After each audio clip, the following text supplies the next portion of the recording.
I sensed in the article that at one point, according to the reporter, that the judge looked at you and said, he was trying to throw the book at Parker. And he looked at you and said, what else? Have I forgotten anything? Do you remember any sense of frustration that day in his... Oh, absolutely. Absolutely, because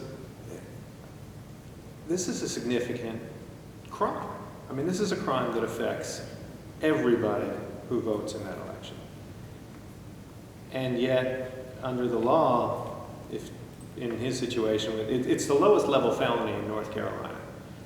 So prison sentence was not an option. The only available option was probation. So you slap him on the wrist and put him on probation for 2 years or 1 year or however long the judge decides.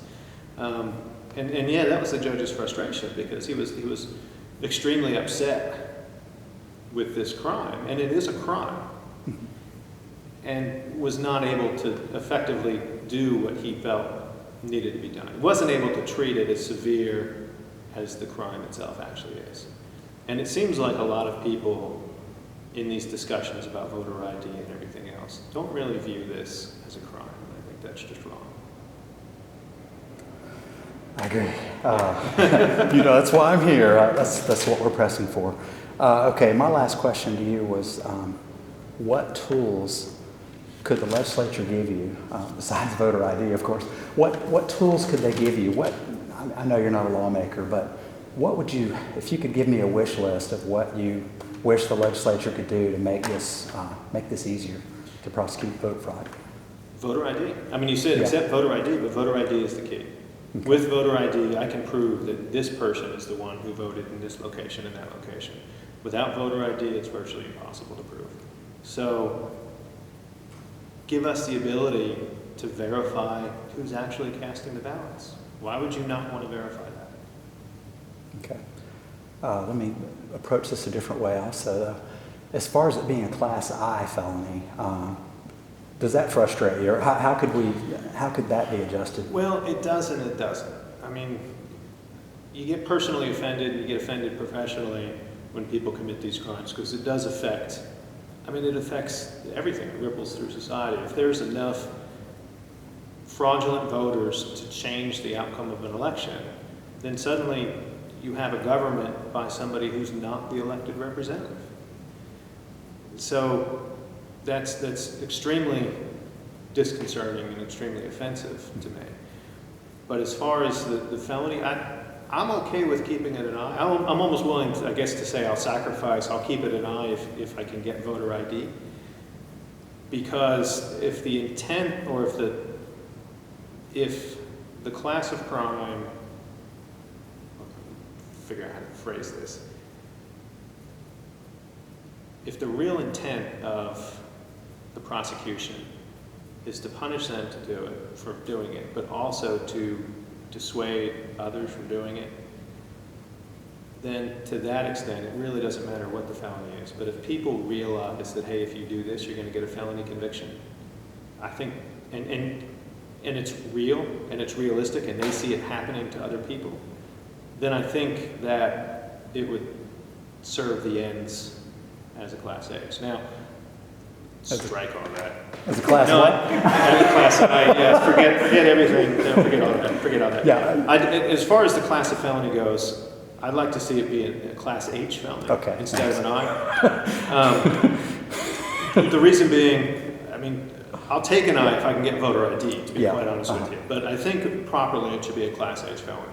And the reason being, the judge should have some discretion. With a Class H in North Carolina, if the defendant has no criminal record, or regardless of the defendant's criminal record and the prior point level, the judge has discretion to send them to prison for 6 months or to put them on probation. And I think it's necessary for the judge to have that discretion depending on the facts of the case. I am quite comfortable with somebody going to prison for voting fraudulently. It affects all of us. It affects who our leadership is. It affects the whole future of our towns, our cities, our states, our nation. Yeah. And I don't see prison as being inappropriate for that crime. All right. We've actually asked for it to be a G, so that solicitation, because right now I get these two confused, conspiracy and solicitation, but I think one of them is 2 steps down. Yes. And so that's a class 2 misdemeanor at this point. So we'd like to see that be a felony also. Actually, the way to handle that, and this exists in some other laws, is when they write the law for it, when they write the statute, they just need to include that statute that an attempt or solicitation or conspiracy is punishable at the same class as the main offense. It's that way for all the drug offenses. It's that way for some other of the fraud offenses. It should be that way for voter fraud. All right. Well, we make fun of the legislature on a regular basis because it's a class H to steal pine straw and ginseng tea or someone's dog. Yeah. But to steal an election, it's only a class I. Oh, better one than that. If a law enforcement officer is walking his dog, and I go up and I kick the dog and punch the law enforcement officer, it's a higher crime for me to kick the dog than it is for me to punch the law enforcement officer. So our recommendation to all the local law enforcement officers is to get like a little poodle or chow chow or something, and or a little Pekingese or something, carried around with them, and when they're about to be struck, just pull the dog out. Because we can get bigger crime out of the dog than we can out of the person. Nice. We also tell them that really represents what the legislature thinks of it. Ooh, okay. Now, Are we still on time? yeah, I was going to say, is there anything else you want to say on the record here? Okay, yeah.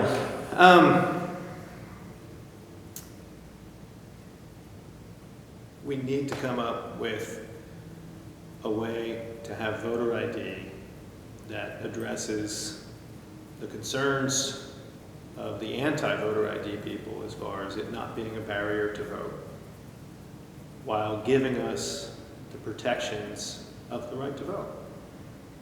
And I think there's been some very successful attempts at that with the free IDs from the government. So I fail to see, if they can get to a poll, why can't they get to the DMV to get a free ID?